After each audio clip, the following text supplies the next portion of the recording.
Hi everybody. Well, another action-packed few days, of course. Oh my God, thanks for your comments on Hillary and Nancy. Yeah, it's a very big turning point all round, isn't it, you know, with all this stuff. Also, a couple of viewers were concerned that Mueller had said Trump wasn't a target of the criminal investigation at this stage. Rest assured, that's lawyer speak. He was never the target. The idea was always to work up to him. But also, who was the target in the early days? And there were a few, obviously Manafort and Gates. But we must remember Carter Page. The FBI had Carter Page under surveillance since 2013. And that's what led to a lot of this stuff. Now that leads into today's reading, because Papadopoulos, very distinctive name, remember a few months ago, well, more than a year ago, he actually did the deed, but we found out about it. So he got drunk as a newt and spilled his guts to Alexander Downer, the Australian ambassador, and that led to a lot of new information in the investigation, George Papadopoulos. Now, I'm sure some of you will have seen, he really should stop drinking. He went out to a nightclub in Chicago called Hydrate and hydrated himself with, 150 vodkas and bailed up some unsuspecting computer programmer and drunkenly told him the story of how Jeff Sessions had actively encouraged him, Papadopoulos, to pursue connections with the Russians. Interesting. So Papadopoulos is out there, mad as a meat axe with an alcohol problem. And in many ways, we should be grateful to him. We are finding out all sorts of stuff when this guy has a few drinks under his belt. So I've been avoiding a Jeff Sessions reading because although he has a powerful job, he is one of the most boring men in the world. So we know he's a redneck from Alabama, he's super conservative, etc., etc.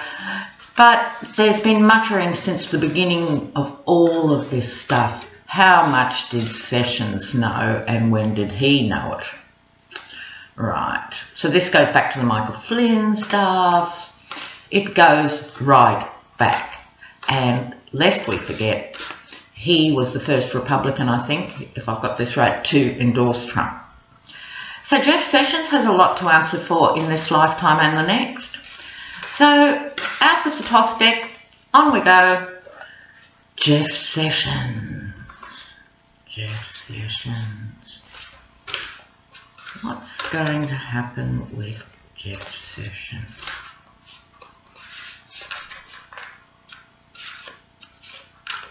All right, now I think for Sessions, I'm going to do a block reading. So let's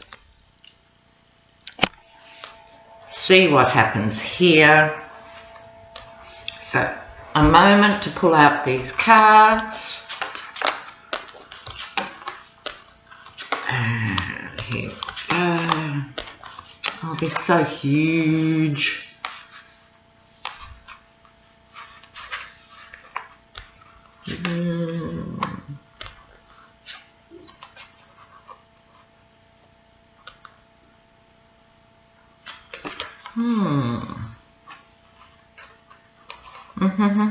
All right. Jeffrey Sessions. Well, what comes up? His primary card, his signifier, is disappointment. Okay, so does that mean he's disappointed, or does it mean people are disappointed with Jeff Sessions? Either way, Five of Cups, there's a lot of disappointment going on here. An interesting emotion. So we're going past, present, future here. Okay. So in his recent past, we have the Queen of Wands. Okay, an older woman with considerable power. I'm wondering if all this stuff with Rebecca Mercer and the NRA also involves Sessions. I'd be very pleased, viewers, if you get back to me on this, because I'm pretty sure it does. So as you can see in the toss deck, very fiery card. Often I say with Wands it's about willpower, which it is, enormous willpower, but there's a very strong fire element. And I'm reading this early on in the reading as Rebecca Mercer. The Prince of Cups, here. So this is the one that looks similar to the Chariot, with the winged helmet and charging forth.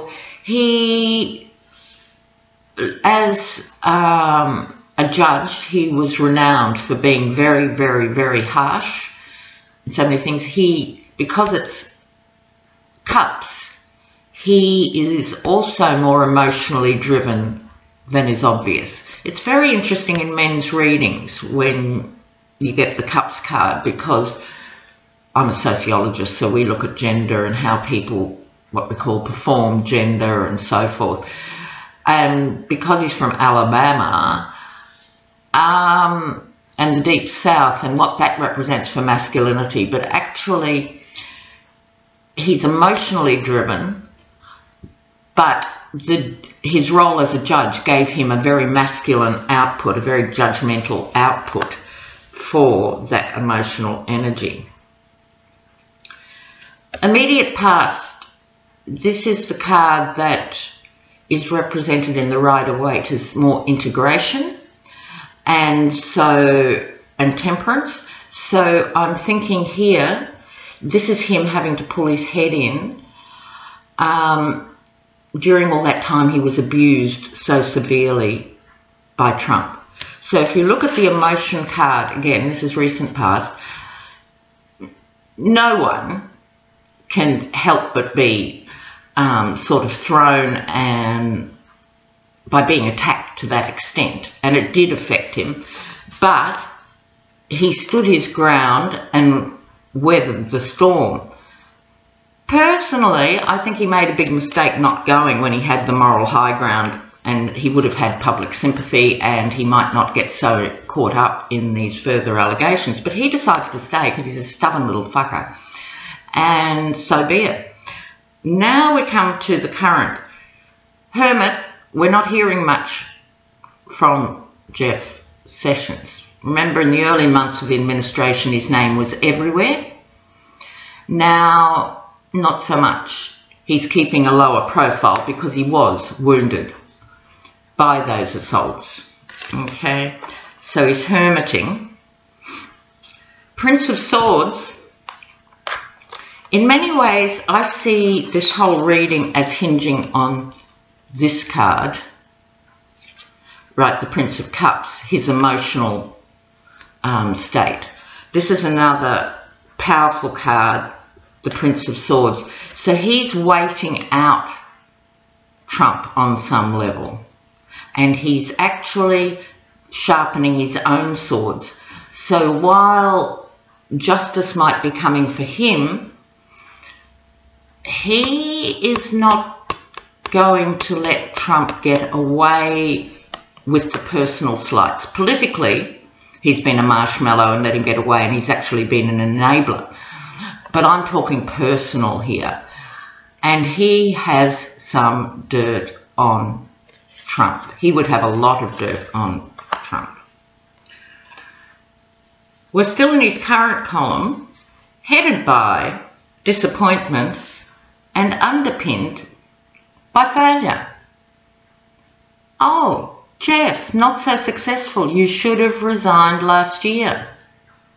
Okay, so looking at disappointment and failure, coming up shortly,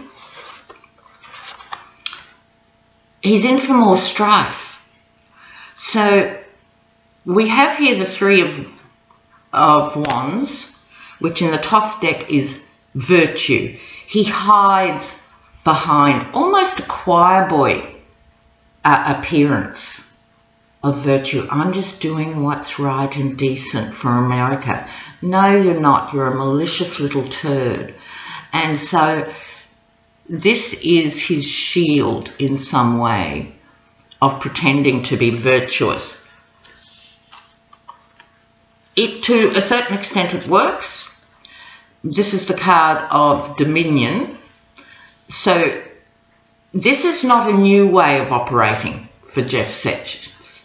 Excuse me, Jeff Sessions. This is what he's done all his career. And it's worked for him in the sense of it's given him dominion, which in this sense, again, is a form of power. So as a Southern judge, by definition, you have enormous power. But coming up for him, the Queen of Swords or Justice.